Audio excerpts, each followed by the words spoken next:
गोरखपुर से बड़ी खबर। भाजयुमो के दिवंगत महामंत्री की पत्नी का बड़ा बयान सामने। लखनऊ के मेदांता अस्पताल पर इलाज में लापरवाही का आरोप। स्वर्गीय अखिल देव त्रिपाठी की पत्नी कविता त्रिपाठी का बड़ा आरोप। पत्नी ने गलत ऑपरेशन करने का लगाया आरोप। पति की मौत के बाद बेसुध कविता त्रिपाठी की हालत खराब। बीते दिनों से गोरखपुर शहर के एक निजी अस्पताल में चल रहा कविता का इलाज। अस्पताल में बेसुध कविता ने मीडिया के सामने आकर दिया बयान। डॉक्टर समेत स्टाफ और अस्पताल के कर्मचारियों के खिलाफ उठाए आवाज। भारतीय जनता पार्टी के भाजयुमो के क्षेत्रीय मंत्री थे अखिल देव त्रिपाठी। मेरी पति अखिल की मौत का जिम्मेदार मेदांता।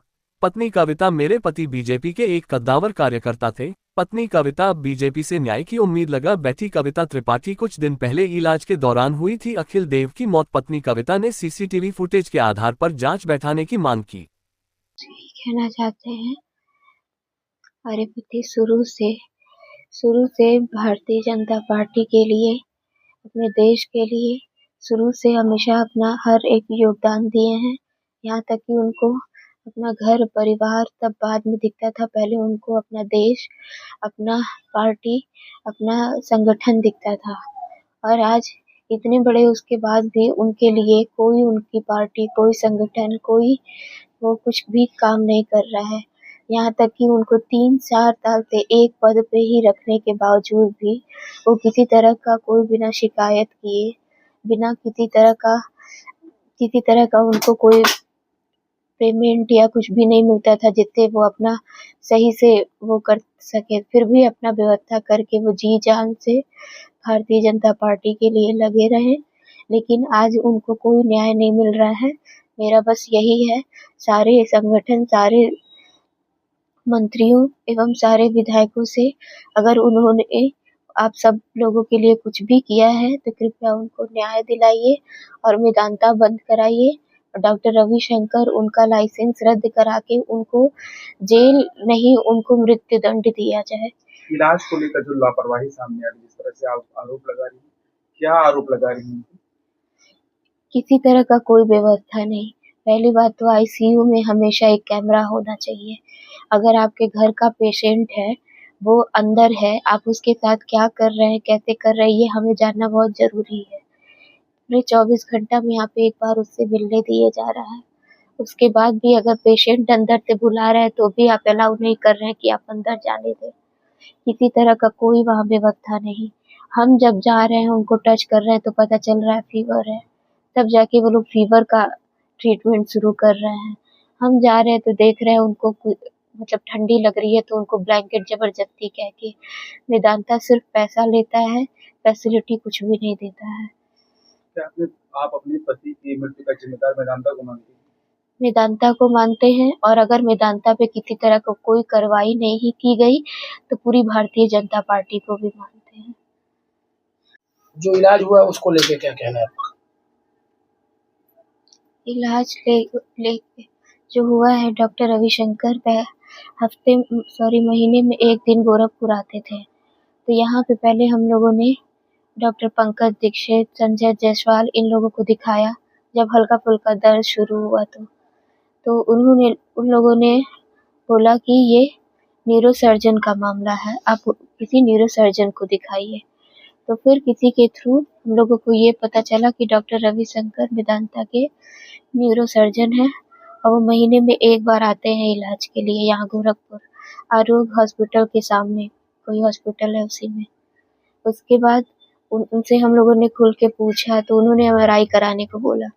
एमआरआई करा के जब हम लोग दिखाए तो वो बोले कि कोई खतरे की बात नहीं है, बस नॉर्मल थोड़ा बहुत आपके उसमें ये स्पाइन के पास का हड्डी है वो बढ़ी हुई है, वो हल्का सा कट जाएगा, फिर सही हो जाएगा, और आप अपना मन बनाइए और लखनऊ आइए, ऑपरेशन हो जाएगा। फिर 2 दिन बाद वेदांता से कॉल आता है कि क्या हुआ, क्या आपने क्या डिसीजन लिया। तो फिर ये उन्होंने बोला कि कुछ दिन में हम आपको बताते हैं। लगातार बैक टू बैक कई कॉल आए वेदांता से। उसके बाद फिर हम घबराने लगे कि चलिए एक बार मिल लीजिए, जब वो लोग कॉल कर रहे हैं। तो फिर हम गए, मिले, तो ये बोले कि आप सब अच्छा कर देंगे ना। बार बार ये महादेव महादेव का नाम ले रहे थे। तो डॉक्टर रविशंकर जी ने भी बोला कि महादेव का नाम ले रहे, मेरा नाम भी तो महादेव है। और जो आपकी हड्डी काटनी है वो शिवलिंग के आकार का है, वही हड्डी कटनी है, कुछ भी दिक्कत नहीं होगा। 4 से 5 घंटे में आपका ऑपरेशन हो जाएगा।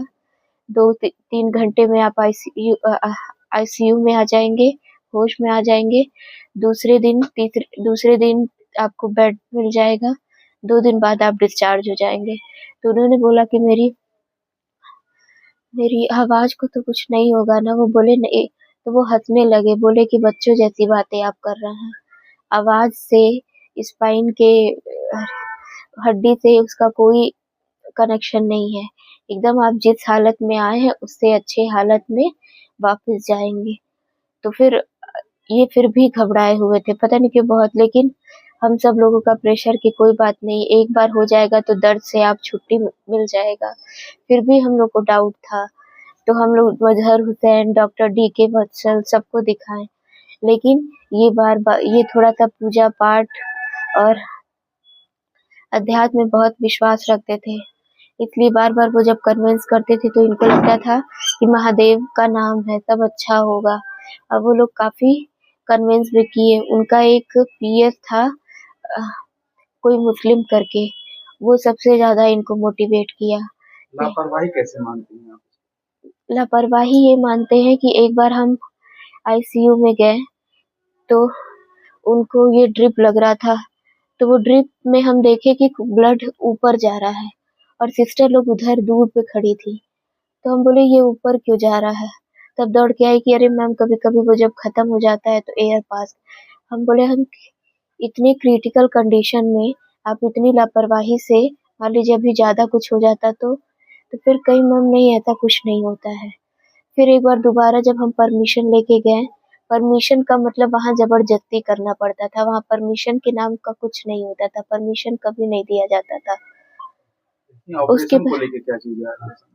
ऑपरेशन को वो जब पहला ऑपरेशन कर लिए, उसके बाद हम लोग जब मिल के आए तो वो ठीक ठीक लग रहे थे हमको। वो मतलब पूरे उसमें तो नहीं थे, लेकिन हमको लगा कि अभी ऑपरेशन होके आए हैं तो मैं भी कुछ दिक्कत में हूँ।